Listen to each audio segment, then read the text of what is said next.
serait suffisante pour moi pour faire le travail. Regardez, en fait, je vais mettre ici le rayon. Oui. Voici mon rayon. Je vais tracer, par exemple, pour un rayon de 6 unités de mesure, donc 6 mètres, 6 centimètres. Je ne sais pas l'unité c'est quoi, en tout cas 6 unités. Un cas. Le cas aussi, en fait, quand vous le multipliez par le temps, ça doit donner quelque chose en mètres. Donc, son unité, c'est le mètre. C'est le mètre, on va dire mètre par seconde. Quand vous multipliez par la seconde, vous trouvez le mètre. C'est donc un rapport. Je vais prendre, par exemple, 3. Et ici, je vais mettre le temps. Ensuite, x réel. Je l'appellerai comme ça. X réel. Y réel. Z réel. Ensuite, je calcule X plan, Y plan. X dans le plan, Y dans le plan. Vous voyez, en fait, il va falloir que je calcule tout ça. Oui. J'agrandis.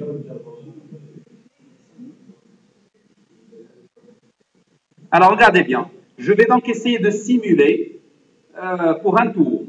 Quand je fais un tour, normalement, j'ai déjà tracé notre hélice, sans qu'il y ait de répétition.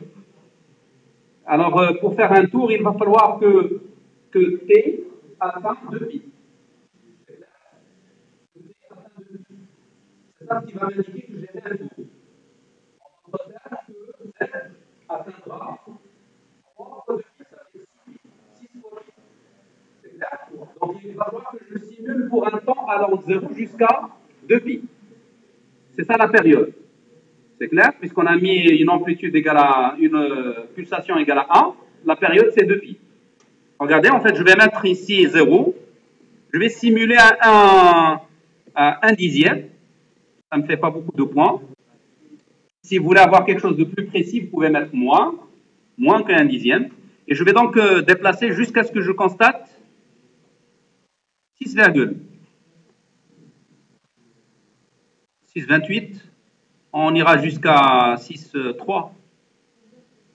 Comme ça, on dépasse la période de peu.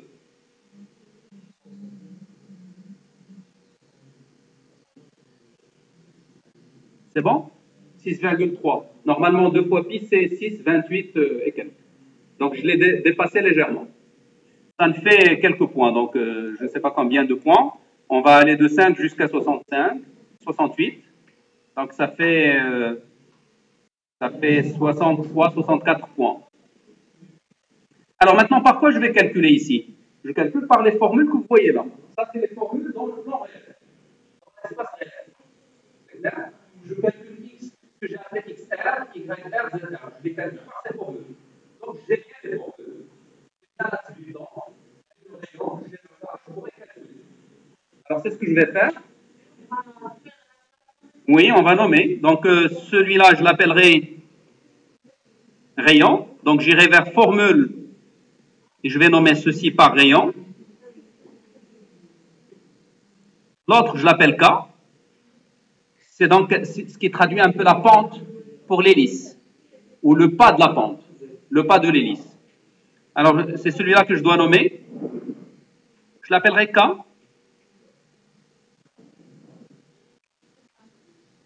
Et puis, tout ça, je dois l'appeler le temps. C'est clair? Je dois appeler cet axe le temps.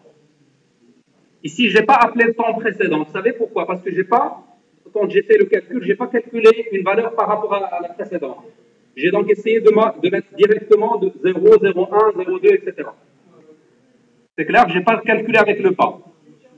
Mais je pourrais nommer tout ça, toute la colonne, je peux l'appeler le temps. Toute la colonne, je peux l'appeler avec le taux. Le taux. J'ai appelé celui-là le rayon. Celui-ci, je l'ai appelé K. Maintenant, je veux nommer ces valeurs. Ces valeurs-là, comme ça serait plus précis. Ces valeurs, toutes ces valeurs, je veux les appeler temps. Le temps. En tout cas, pour ne pas sélectionner, parce que lorsque vous sélectionnez, vous gaspillez le temps, vous pouvez prendre toute la colonne et vous lui donner un nom. Tout ce qui appartient à la colonne, il prendra ce nom-là. Alors, moi, je vais nommer que cette plage par le temps.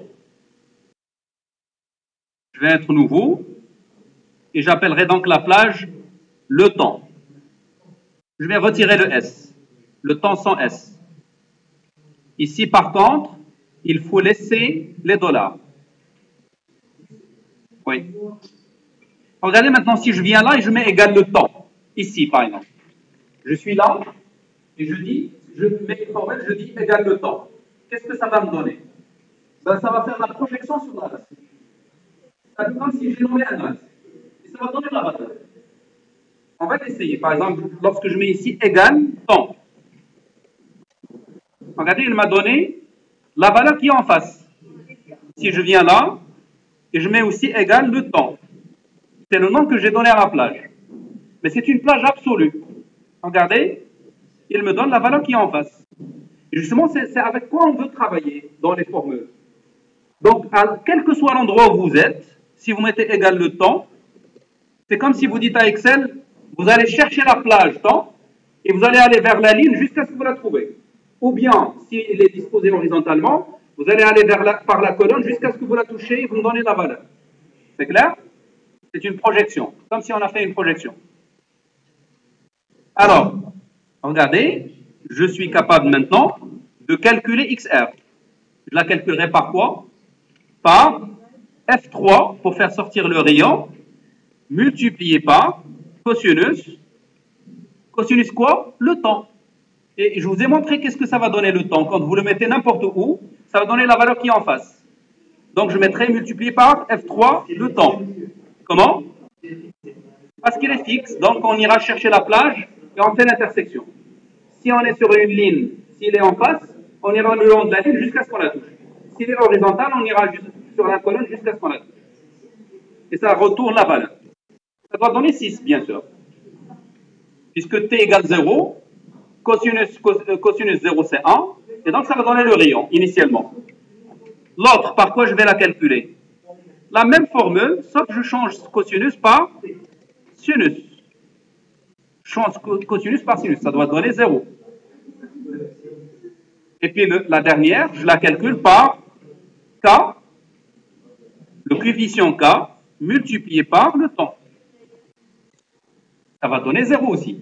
Et vous voyez donc qu'on est à quel point au départ? On est sur ce point-là. On est sur le corps. Z égale 0. Ça, c'est le rayon. Sa distance, c'est le rayon. Mais attention, ce point-là, lorsqu'on va projette sur l'espace, sur notre repère, ça va donner un I. Donc, ce qui est marqué par 0 pour Y, par 0 pour Z, va donner bien, c'est pas la norme.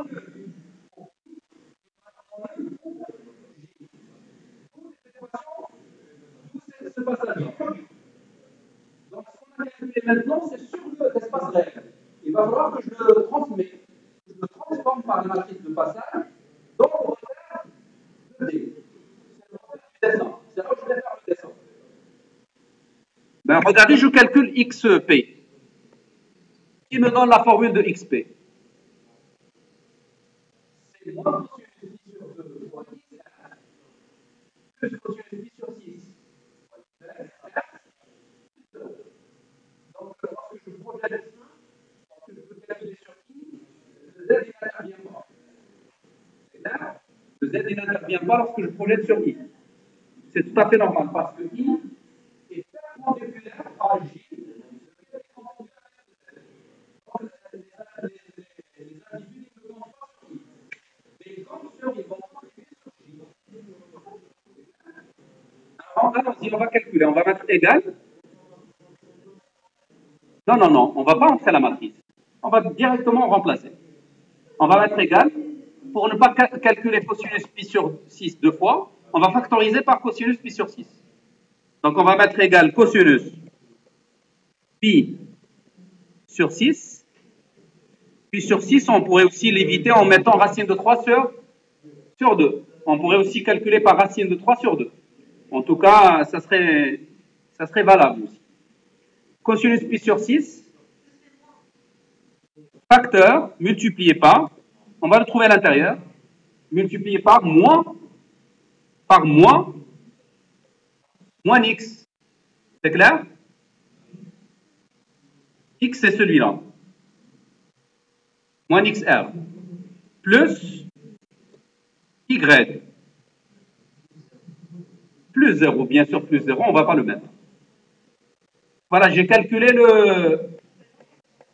la projection sur I. Je fais la même chose pour calculer la projection sur J.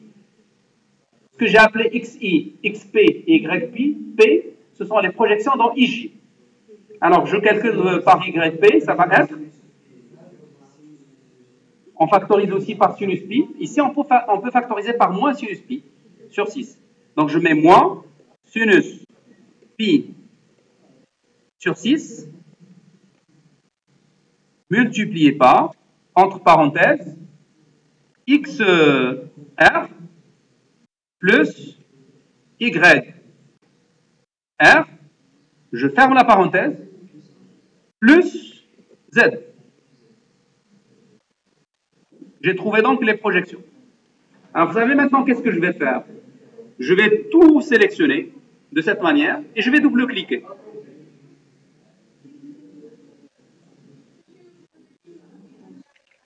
Comment? La formule est là.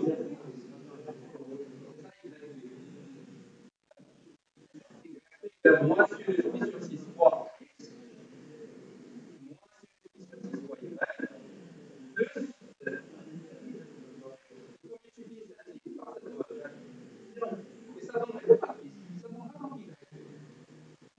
y, plus en faisant cette multiplication, on obtient ça. Regardez la formule, elle est devant vous.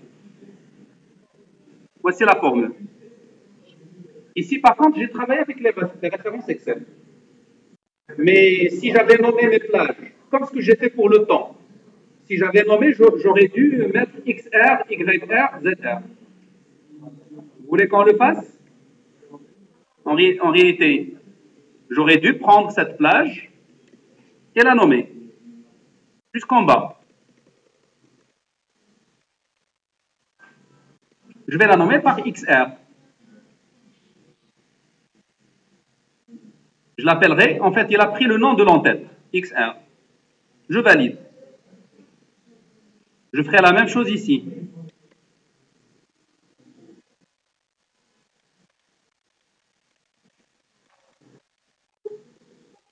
Je la nomme.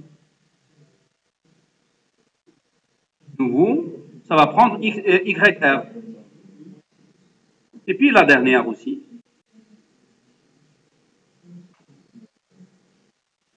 Je la nomme. Maintenant, je pourrais donc les utiliser dans mes formules. Ça va être des formules plus significatives. Donc, je remplacerai le B5 par quoi? Par quoi je remplace le B5? Allons-y, s'il vous plaît. Dites-moi par quoi je remplace le B5 ici. B5, c'est la zone bleue. Par XR.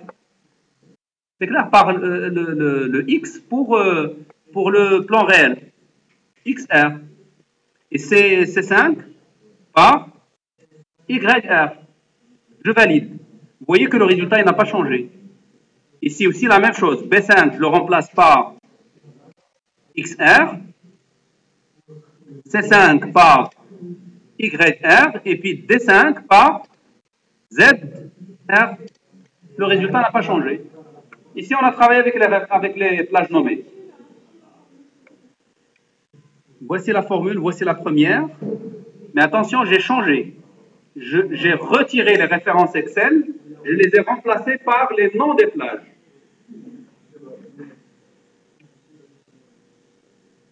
La deuxième formule, la même chose. ما خصكمش تبقاو ديما بحال هكذا خصكم توليو تفهموا نتوما plus vite que moi. À un moment donné, on fait pas la terre, pourquoi est-ce que à chaque fois vous me dites rappelez-moi la formule? Vous ne pouvez pas calculer la formule? Ici, vous avez il se calcule en fonction de XR.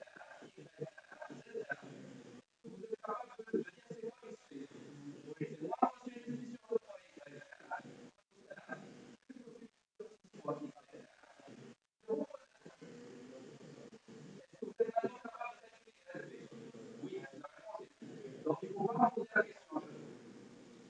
Comme ça, vous devenez autonome. Parce que sinon, eh ben, si vous basez toujours sur le prof, ça risque d'être mauvais à un moment donné. Qu'est-ce que je dois faire maintenant? C'est quoi la prochaine étape? Je dois donc dupliquer le calcul vers le bas. Ben, je vais donc sélectionner et je vais double-cliquer là, sur le poignet. Voilà, on a donc calculé la trajectoire. Ici, on a déjà obtenu la trajectoire. Qu'est-ce que je dois tracer alors pour trouver la trajectoire? Je veux tracer dans le plan du dessin. Donc, je trace XP en fonction de YP. Regardez, je sélectionne ces données-là.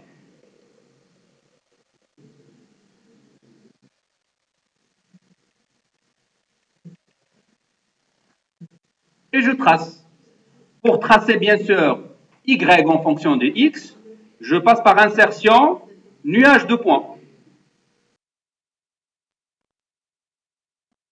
Bien sûr, on n'a pas fait tout le tour. Si, on a fait le tour.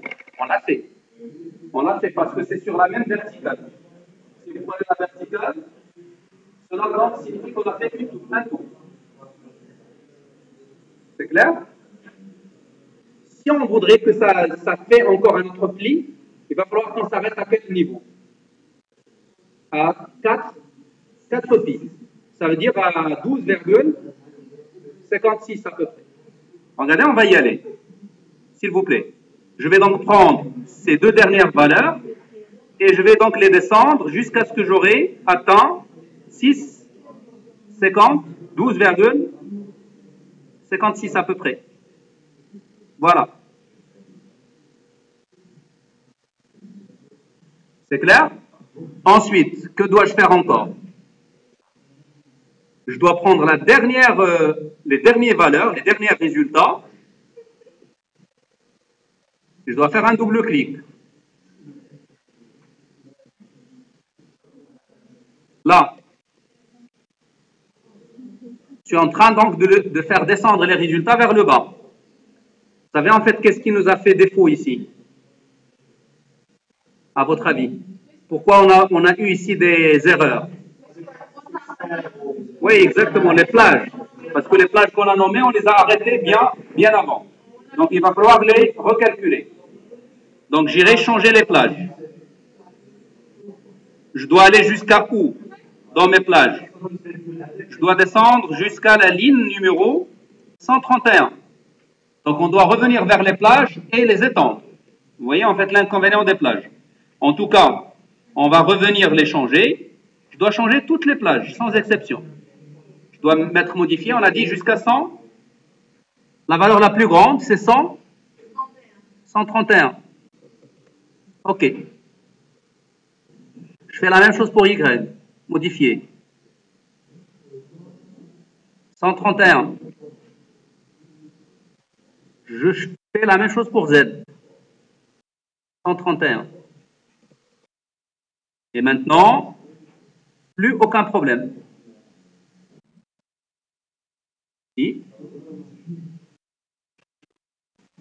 Comment? Quel espace? Je vais donc lui demander d'indiquer XR. Est-ce que XR, il descend jusqu'en bas? Si. Il descend jusqu'en bas. Ah oui, le temps, il va falloir faire la même chose pour le temps aussi. Donc, je dois revenir au temps et mettre aussi modifié jusqu'à 131. C'est la même plage. Là-bas, ça va être forcément correct. Maintenant, on retrace, on sélectionne le graphique et on étend la plage tracée. Cette limite, donc on va descendre.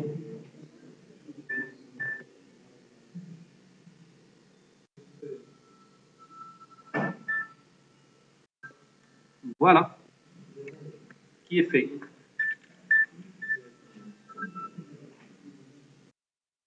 C'est bon? Regardez, en fait, on doit trouver maintenant deux spires. Deux spires.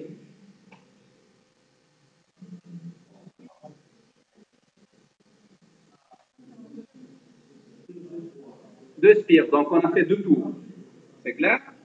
Bon, maintenant, qu'est-ce qui reste à décider? Le vecteur position. Le vecteur position, comme ce qu'on a fait pour le pendule. Parce on sait calculer les coordonnées d'un point. C'est d'ailleurs ce qui nous a donné la partie bleue. On va juste mettre un vecteur ou un segment où les coordonnées vont être au centre pour un point et l'autre extrémité va être sur la trajectoire bleue. C'est clair? Ça va nous prendre en fait quelques secondes. Remarquez bien, je vais le faire là.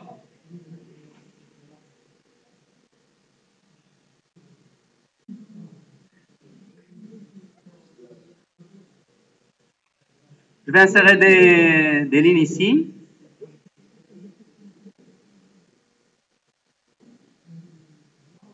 Encore.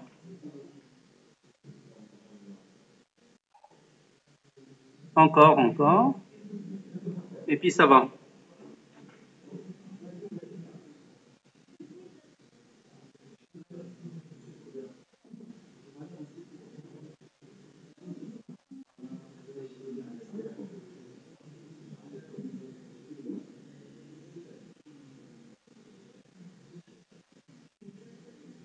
Vous savez qu'est-ce que je veux bien faire maintenant?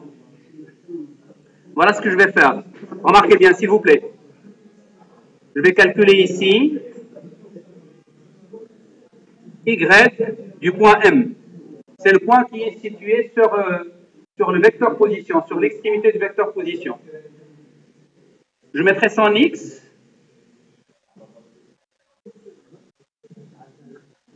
Et ça en Y.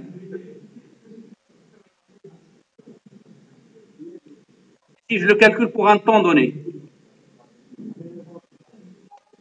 Par exemple, pour le temps 0,5.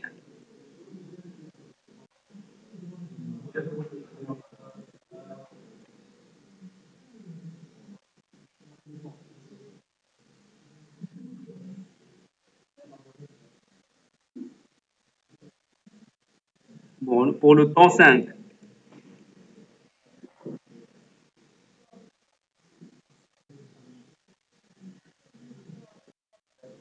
Remarquez bien, comme ce qu'on a fait pour le pendule, je veux mettre un numéro de point et je veux calculer le temps en conséquence. Le temps, bien sûr, c'est le pas fois le numéro du point. Sachant que le poids pour nous, c'est 1/10. On a travaillé sur cet exercice, on a travaillé avec un pas de temps temporel égal à 1/10. Vous le voyez bien là. On a mis 0, 0,1, 0,2, etc. Donc à chaque fois, on ajoute 1/10. Donc ce que je veux faire, je vais mettre ici un numéro de temps et calculer le temps en conséquence. Et chaque fois que je fixe un temps, je calcule c'est quoi XP et c'est quoi YP. En réalité, je dois calculer c'est quoi XR, YR et ZR avant de calculer XP et YP. Je vais poser ici le XR, YR et ZR ici. C'est clair?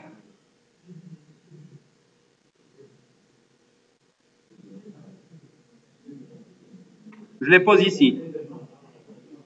Là. Si je vous donne le temps, vous êtes bien capable, en utilisant les trois relations, vous êtes bien capable de calculer c'est quoi XR, YR et ZR. C'est clair? Ici, on veut représenter pour un seul point dans la trajectoire. Pas comme ici, en fait, quand on a fait ces colonnes. On a cherché à représenter la trajectoire sur toute une durée, toute une période. Ici, je veux isoler un seul point et calculer par les mêmes relations. Alors, qui peut me donner la formule ici? Comment je peux calculer XR?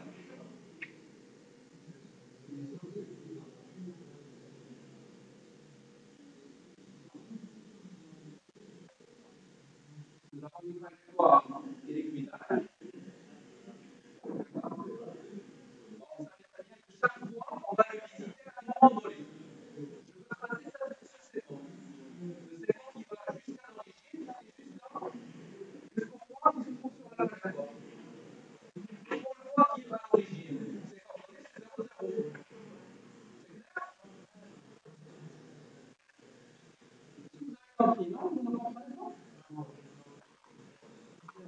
Nous avons donc un point qui va suivre une trajectoire hélicoïdale. D'accord? Je sais bien que le vecteur position, c'est le vecteur qui passe d'origine du repère jusqu'au point qui se trouve sur la trajectoire. Le point qui se trouve à l'origine, c'est un point qui ne changera jamais. Ses coordonnées, c'est 0, 0.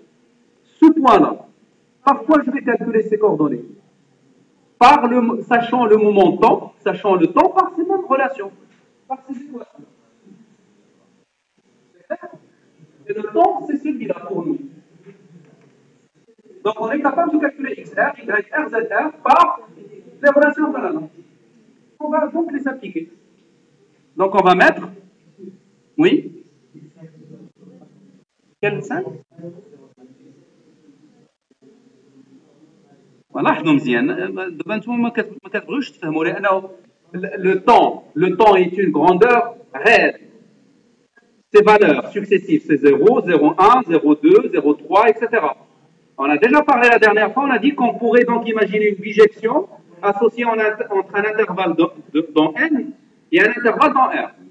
Et un ensemble de points dans R, parce qu'avec les points que j'ai donnés, c'est pas continu. Je passe de 0 jusqu'à 0,1, donc j'ai sauté tout un ensemble de valeurs dans R. Je pourrais donc toujours leur associer une bijection qui me permet donc étant donné le nombre entier, je pourrais calculer le réel. C'est-à-dire que la bijection est une bijection linéaire. C'est AX. Y égale à AX. C'est clair? A, c'est le pas. Donc ici, on voit bien le pas. Le pas, c'est 1/10. On a calculé ici le temps comme étant 1/10 fois le numéro du point. C'est comme si on a numéroté les points. C'est clair? Donc ça, c'est le numéro du point dans l'intervalle de temps. 5, le cinquième point. C'est-à-dire, c'est comme si je vous demande d'augmenter de 1/10 5 fois. Vous allez trouver 0,7. Donc, on a calculé ici en multipliant le numéro du point fois le pas. Ici, je suis capable donc de calculer XR en appliquant la formule. Parce que j'ai bien le rayon, j'ai bien le temps, donc je suis capable de calculer XR. Je le calcule donc par égal F3, le rayon, multiplié par cosinus, le temps, mais le temps, je dois prendre celui-là. Ici, je vais le prendre par une référence Excel. C'est clair? J'ai calculé donc la position. Si par exemple, je mets le temps à 0, le numéro du point, ça serait 0. J'obtiens 6. C'est un peu ce qu'on a obtenu sur le tableau. Et je calcule ici YR. Je le calcule par quoi? A, le rayon, multiplié par sinus de t. Sinus du t, le temps, c'est celui-là.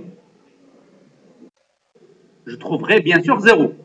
Et je calcule aussi le z par k fois le temps. Donc je mets égal le coefficient k multiplié par le temps, qui est celui-là. Je trouve le résultat. Maintenant, regardez, chaque fois que je veux faire bouger, je veux changer au niveau de la trajectoire, je n'ai qu'à changer de temps. Par exemple, je vais aller calculer pour le deuxième moment, le deuxième temps. J'obtiens les valeurs. Je suis en train de changer x, y, et je change aussi l'altitude. Alors, mais là, on est déjà dans le 3D, parce qu'il y a 3 abscisses, 3 coordonnées. Je veux les convertir en 2 seulement. C'est ce que je veux mettre là. Là et là. Je les calcule par quoi alors? Vous avez bien compris? Je veux calculer les coordonnées ici, là et là. Pourquoi bien ici et là? Parce que tous les x plans, je dois les mettre dans la même colonne. Mais chaque fois que je veux ajouter une autre courbe à la courbe, il va falloir que je mette les y dans une colonne autonome. Regardez en fait où est-ce qu'il y a le y de la trajectoire, il est là. Et le y du vecteur par lequel je veux matérialiser le vecteur position.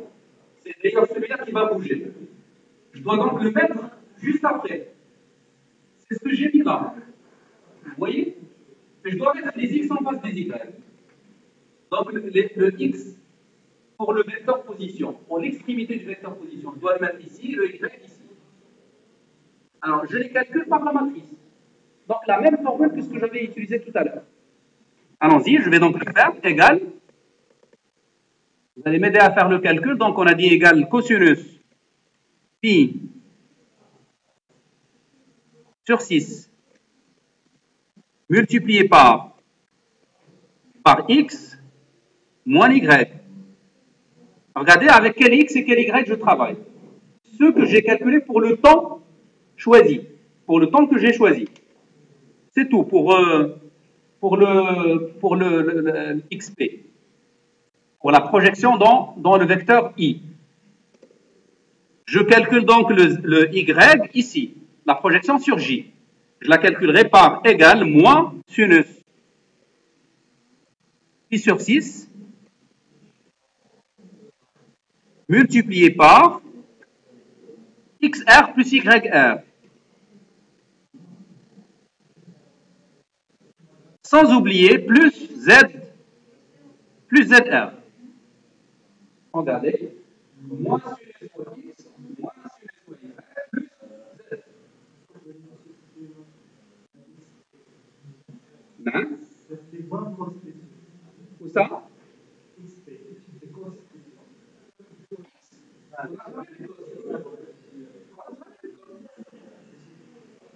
Ici, on a travaillé avec cosinus.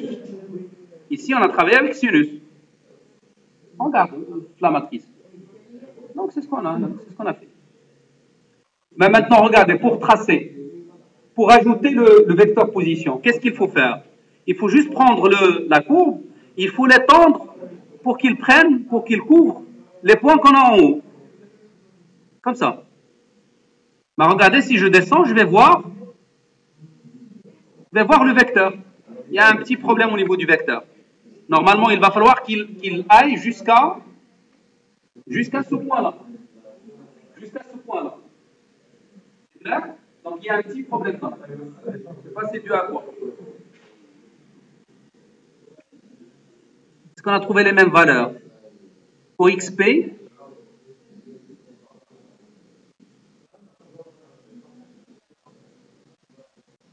non, on n'a pas trouvé les mêmes valeurs. Donc, il y a un problème. Où ça? XP. Cosinus pi sur 6. Non? Cosinus moins. Il faut inverser là. Là, c'est moins. Là, c'est moins. C'est moins x et plus y. C'est ça ce qui a donné l'erreur. Alors là, on doit trouver maintenant quelque chose de bien. Oui, c'est ce que tu as remarqué, oui. Alors, je pense qu'on a encore un autre problème. XP, normalement, je dois trouver la même chose qu'on a là. Donc, ça doit être moins 5, je dois trouver normalement. Ah non, mais on a travaillé avec le temps 0. Avec un temps différent.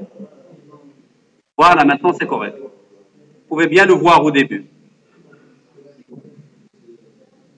On le voit clairement au début.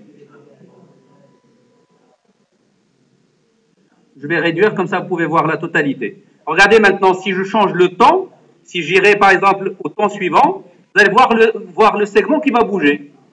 Si je mets 2, il va bouger. Si j'irai de 10 en 10, il va bouger suffisamment. Si j'irai vers 20, il va continuer à bouger. Vous voyez bien que notre extrémité est toujours sur la zone bleue. Si je mets 30, il va continuer à bouger. Il y a un point qui est fixe, c'est le 0, 0. Il y a un point qui va bouger le long de la trajectoire bleue. Alors maintenant, si on ajoute notre toupie, si on l'ajoute et on la lie à cette valeur, ça va nous permettre d'incrémenter de manière automatique ou semi-automatique en cliquant sur la toupie. Vous avez compris un peu l'idée? Oui.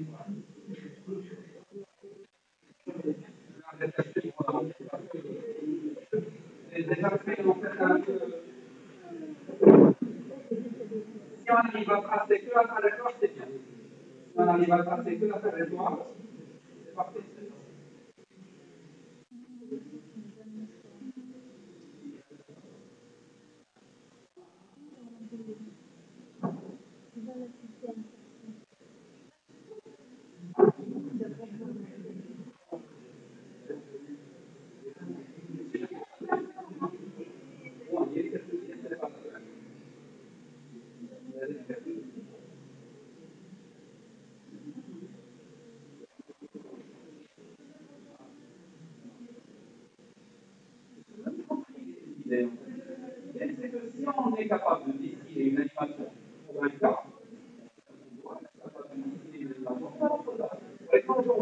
démontrer un cas plus difficile.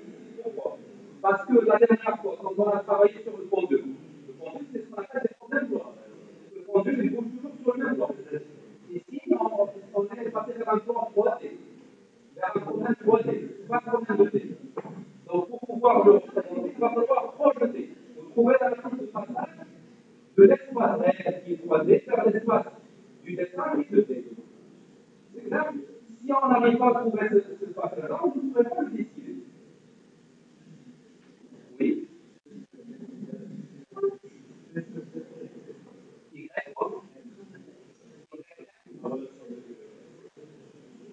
ce sont les coordonnées de ce point-là. C'est ça ce que j'ai appelé le point M. Là où il y a mon doigt.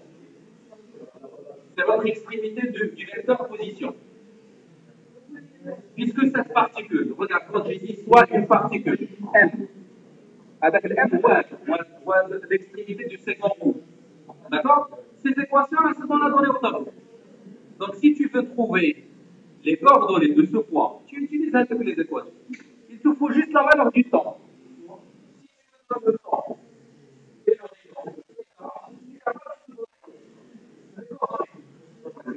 et pour calculer là, pour calculer ici.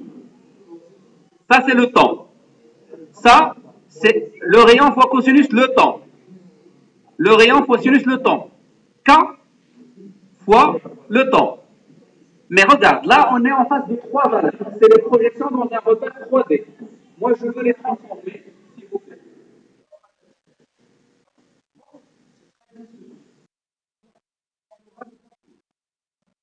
Comme ça. Donc,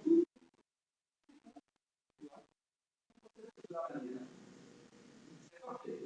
À 5 ans, il sent bien avoir.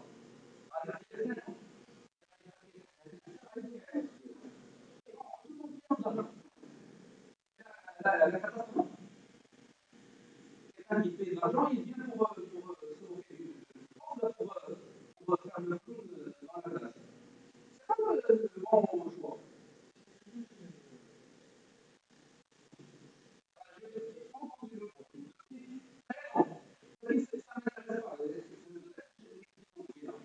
On est occupé à faire un travail digne, on s'en fout des perturbations. Complètement.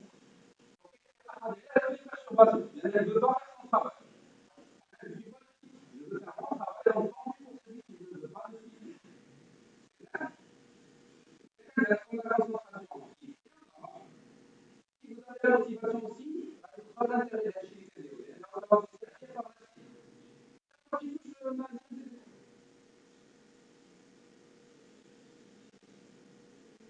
alors,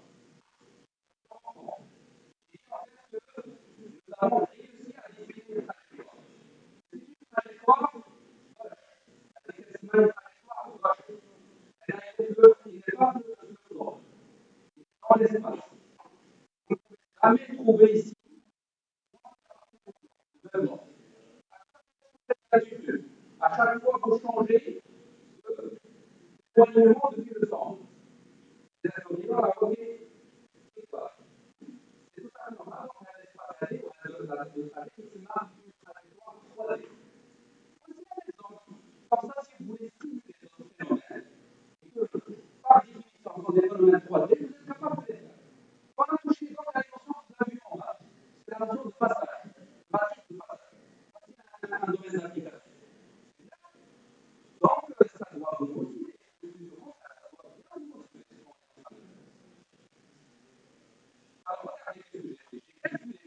Pour un temps ponctuel, pour un temps fixé. J'ai calculé les trois. Je dois les transformer en deux seulement, en deux valeurs seulement. Et je vous ai montré comment ils sont appelés cette matrice. C'est en projetant les trois vecteurs, du repère réel, on va faire du dessin. Avec les coordonnées. Par contre, moi, je ne suis pas comme le prof de maths. Le prof de maths, il utilise les notions de manière un peu structurée, il va doucement, et c'est ça d'ailleurs le cours de maths. Ici, on ne veut pas refaire le cours de maths, donc on doit aller tout droit au but. On pourrait même vous donner la matrice, et on dit, vous allez faire tout ça en maths. Voilà, donc, mais quand même, je me suis efforcé à vous le rappeler.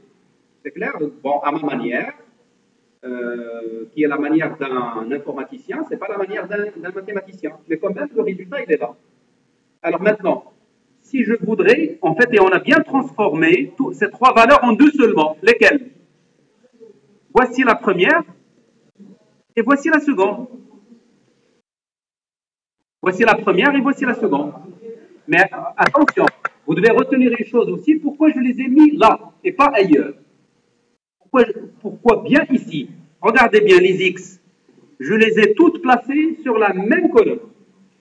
Les X.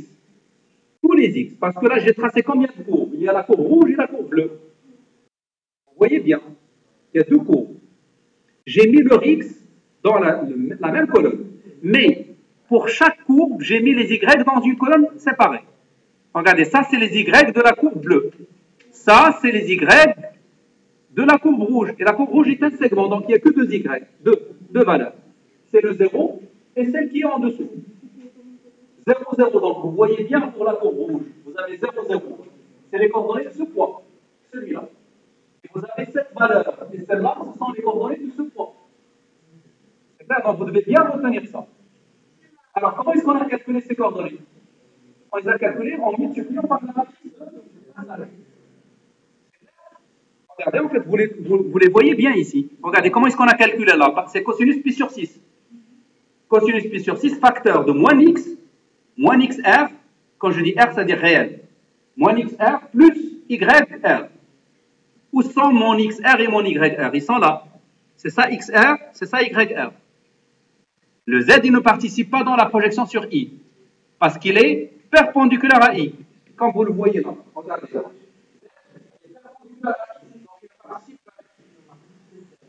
Et puis on a calculé aussi le YP. YP pour la trajectoire rouge. On l'a calculé par la même formule, la matrice de passage. Moins sinus pi sur 6.